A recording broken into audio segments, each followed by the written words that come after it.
Olá, meus queridos, sejam bem-vindos à nossa reflexão de hoje. Lembrando que nós estamos alternando entre reflexões e respostas às perguntas. Quando nós abrimos para perguntas lá em janeiro, certo?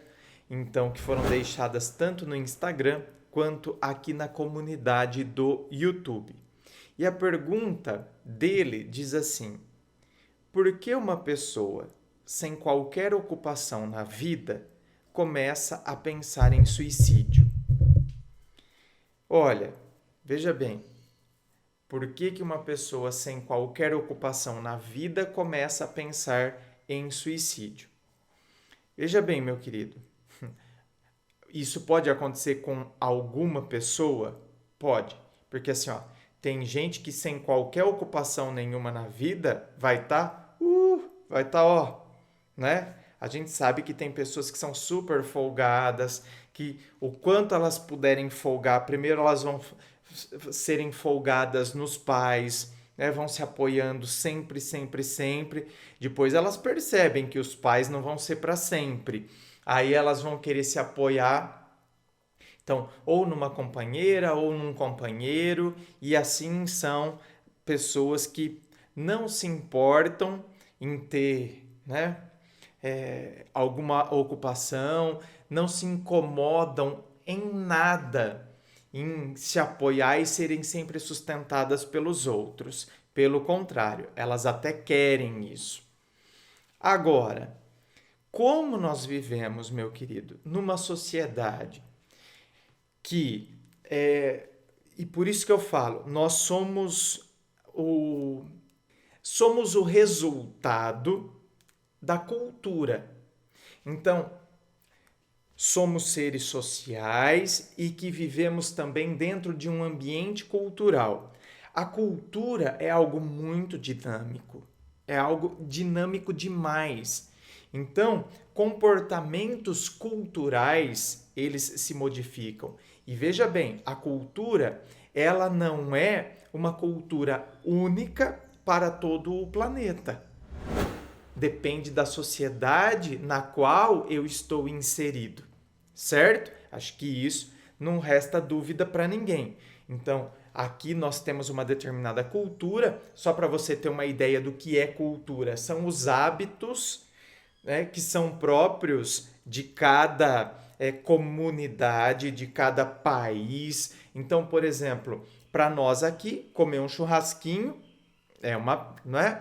Pelo contrário, significa uma confraternização entre amigos, não é? Um momento que você tá com os amigos ali, jogar um baralho, tem ou até para curtir um aniversário. Ai, gente, vou comemorar meu aniversário, né? Chamei meus amigos mais chegados e aí vamos fazer um churrasquinho lá em casa, não é? Na Índia, olha o que é a questão cultural. Na Índia, o churrasco, pelo amor de Deus, não é? Porque a vaca é sagrada.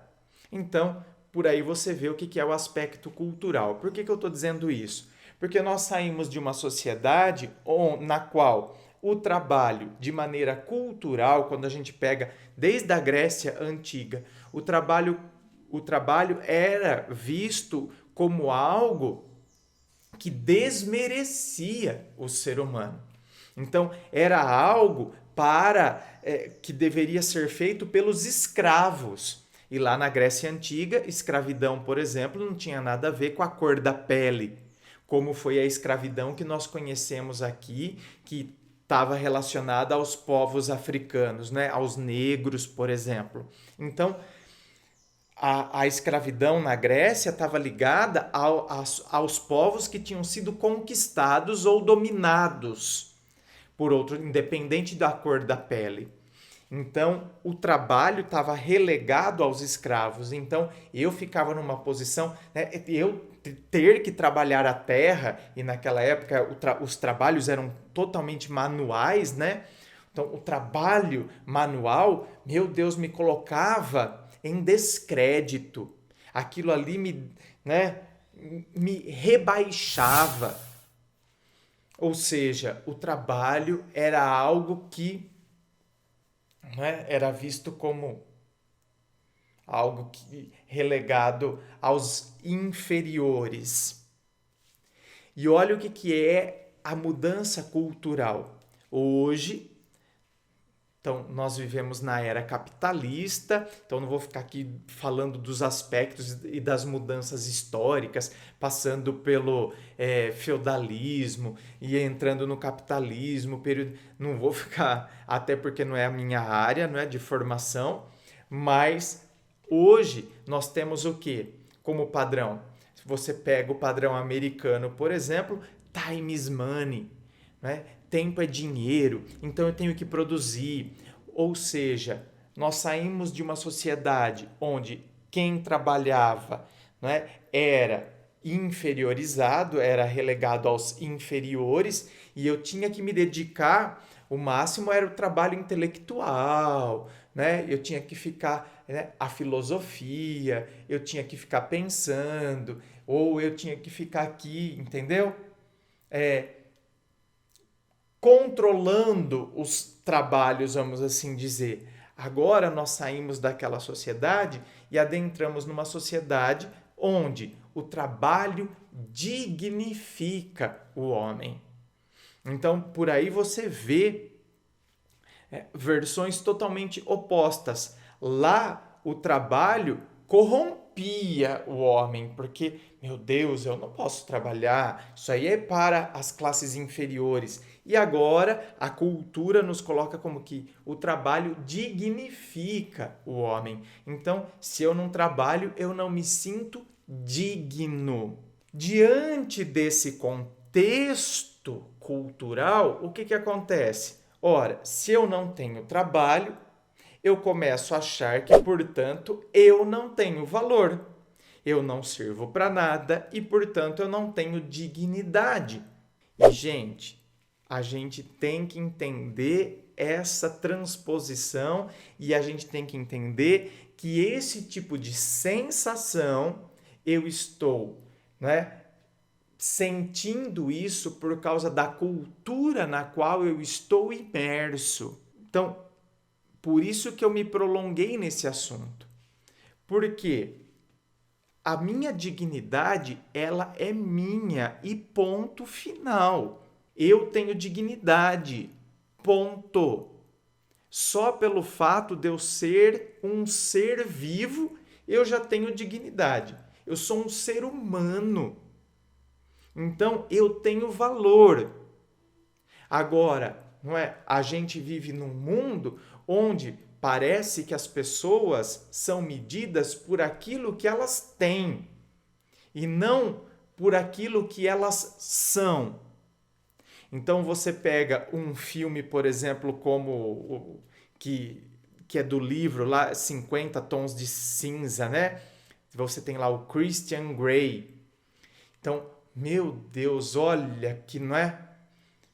Então colocaram ele como o quê? Meu Deus, a autora teve que colocar ele como o quê? Tudo nele, né? Ele é bonito, ele é sarado, ele, entende? É rico, chega com seu helicóptero, compra o que quer. Então, olha lá. Então parece que, meu Deus, este é o homem dos sonhos. Ele é o homem dos sonhos, porque é colocado muito valor sobre ele, a partir das coisas que ele tem, e não por quem ele é. Tanto que, né, talvez a tentativa da autora também tenha sido mostrar que ele foi se interessar justamente por uma mulher que não estava interessada no que ele tinha, né? Porque ela se interessou por ele, mas se interessou por ele e não pelos bens que ele tinha. Talvez, não sei, né? Eu não sou aqui, né? Tô defendendo a autora ou não, mas, né, não li o livro, eu só vi o primeiro filme. Então, talvez a intenção da autora tenha sido isso, né? Foi um desafio para ele, porque a menina enxergou nele, gostou dele, né? E não ficou, meu Deus, deslumbrada pelas coisas que ele tem. Helicóptero, faz isso, faz aquilo, né? Compra isso, uma casa lá nos Alpes, né? Então, você entende? Então você imagine, se essa pessoa se sente, se ele sente que ele pode, então você imagine, qual é o valor de um mendigo? Por isso que por vezes o próprio mendigo se sente sem valor. Então, não só as pessoas que estão passando ao redor dele, mas ele próprio se sente sem valor. Por vezes ele também se abandona. Então, tudo isso fruto da sociedade que a gente vive. Então, meu querido, quando a gente entende que isso é um aspecto da cultura, isso é um aspecto cultural, que o meu valor está em mim, entende? E que eu posso, portanto, me erguer, batalhar e fazer por mim, independente das coisas que eu tenho, e que, claro, eu posso, não é, valorizar as coisas que eu tenho? Claro que eu posso, evidente que sim. Batalhar por, né, conseguir uma inserção no mercado de trabalho, para que eu consiga me inserir no mercado de trabalho. Então, quer dizer, para que eu tenha alguma ocupação. Agora, eu não posso pensar em suicídio só porque eu não tenho ocupação alguma. Então, não posso pensar nesse tipo de coisa só porque eu não tenho uma ocupação. Então, se fosse assim, por isso que eu falo, olha o que é a questão cultural. Se fosse assim, meu querido, lá na Grécia Antiga, todos os filósofos teriam se suicidado. Porque para filosofar, necessariamente, naquela época, eles deveriam não ter ocupação nenhuma.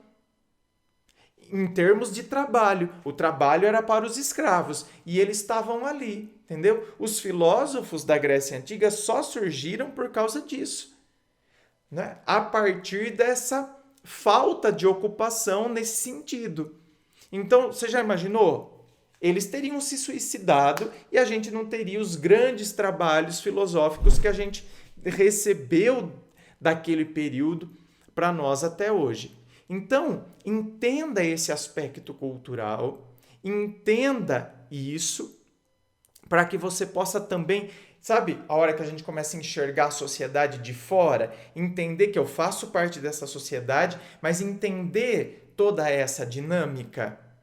Porque senão eu entro, né? Eu me torno só uma peça dessa sociedade, eu entro, e aí parece que a minha peça não tem valor algum, né? E eu entro nesse mecanismo todo. Mas, André, nós estamos nesse mecanismo. Claro que nós estamos. Nós fazemos parte. Só que a hora que eu entendo que a sociedade está girando de uma determinada maneira e eu entendo o porquê que ela gira dessa maneira, e eu percebo que eu não preciso entrar nesse processo para que eu possa me sentir, né, valorizado, então aí eu consigo distinguir as coisas e afasto determinados pensamentos que vão me fazer mal.